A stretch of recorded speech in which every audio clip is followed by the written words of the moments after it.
I got kicked out of my college. I was at an NCAA Division II, and I've never really spoken about how bad it actually was.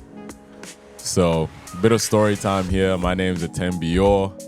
I've played at the Division II, junior college level, and ultimately played in Division I, but I was kicked out of my first school, New Mexico Highlands University, and I want to speak about why it was the best thing to have ever happened to me.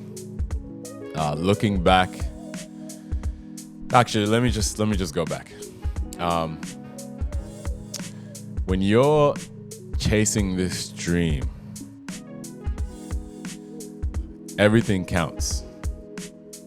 And so when I finally got to the United States and began my journey at this Division II, it was a great school. I had a few friends over there, 3 guys from Australia as well. I was really, really excited to be in America and to be playing against really high level competition. One thing I want to emphasize is that as I'm speaking about this, this is not a slight to the coach, the university, none of that. I'm just here to tell my story in hopes that young hoopers out there, whether you're already in college or you're in high school and you're looking to get to college, you could take something from my story. So this is what happened.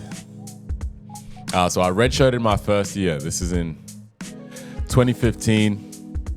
Redshirted my first year, so all I had to do, which I don't know if many kids do today, I was to sit out, not play games, but I was allowed to train and I was allowed to be on the bench at home games. The goal was to get really strong, so I lifted every single day with our weights coordinator. We practiced about 3 times a week for about 2 hours each. I practiced with the first team, obviously, and everything started off great. I'm training every day, I'm lifting, I'm getting really strong, I'm starting to get used to the speed of the game over there. I'm starting to understand what the mindset is in college basketball, and I thought I was doing so well that, I was like, all right, next year I'm definitely gonna start. We had a few guys graduating, and I was competing pretty well, against some of the players on my team. So that was my only goal. Get through the first year, get really strong, get used to the game, and then skyrocket in my freshman year. And then ultimately transfer to a Division I. That was my plan. My plan was always to end up in a Division I school. That was always been my dream. So first year goes really well. I'm getting used to college life, studying, training, hanging out with friends, all that good stuff. And then my freshman year comes and I have these super high expectations.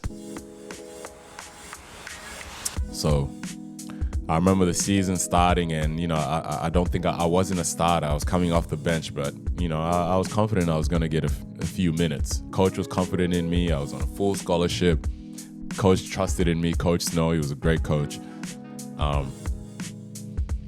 And then we started playing, and I realized right away that I wasn't ready. I'm not sure that I realized I wasn't ready. I realize it now, but at the time, I just felt like, I'm only getting about 15 minutes a game. We had a practice game before the season even started. I remember playing against Otero College, and I'm not going to say killed them, but I did really well. I was getting to the line, knocking down shots, playing that 4-man spot pretty easily.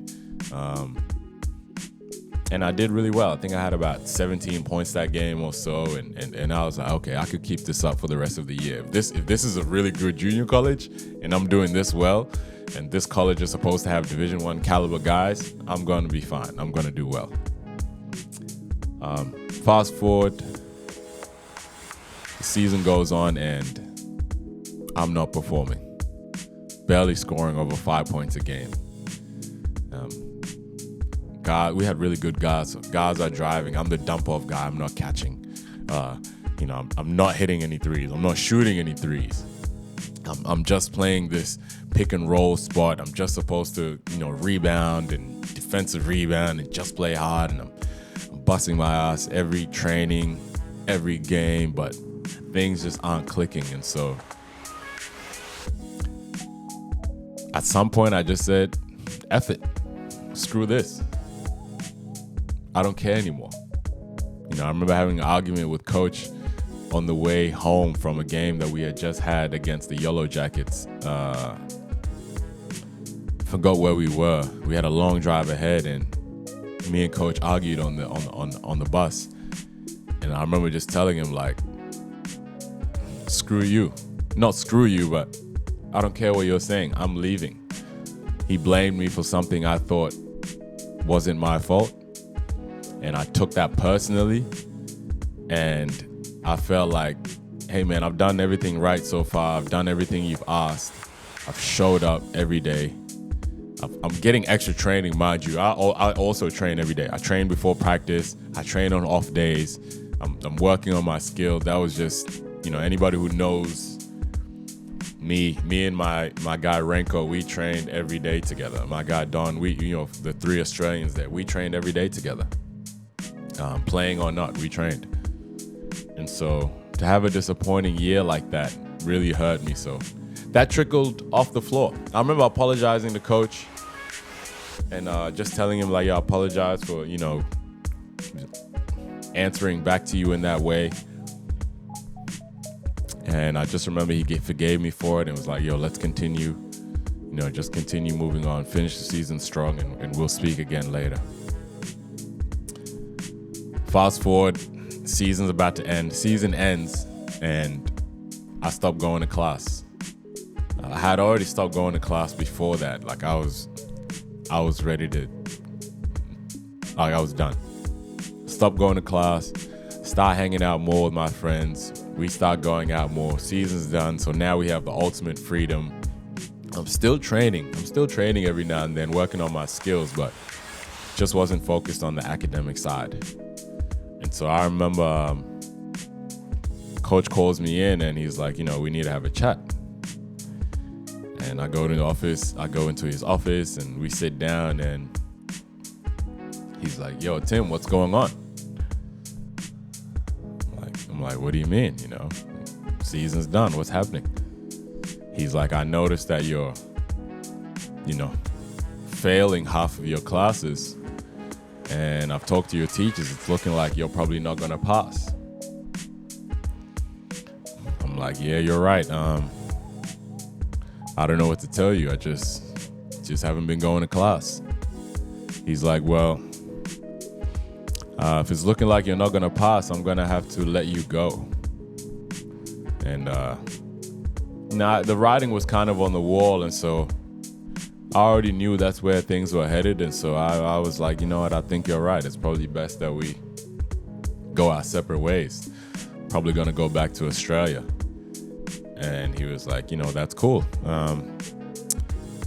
Here's your letter of release. The only thing that it says is you can't sign with a school in the same conference. That's just one of the deals that happens when you get released from a division from a Division 2 or 3 or 1 school.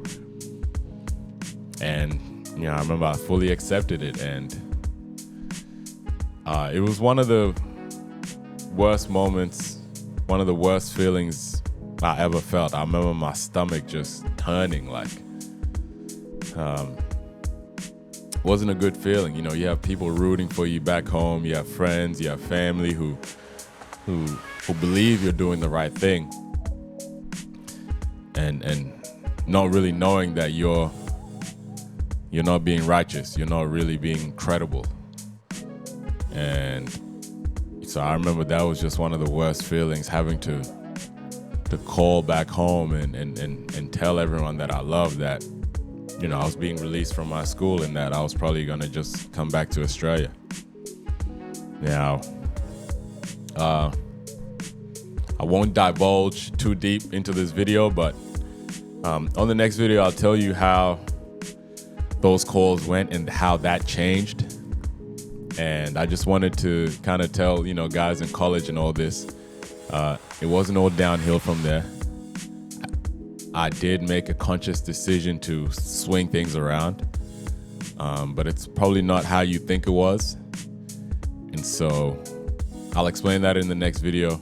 Thanks for listening. If you have any comments, anyone who's experienced maybe the same thing, anyone who's felt the same thing or going through the same thing now, just tune in for the next video or hit me up, and I'll get that done and explain to you how I turned this sub story into a triumph. Thanks for listening. Peace.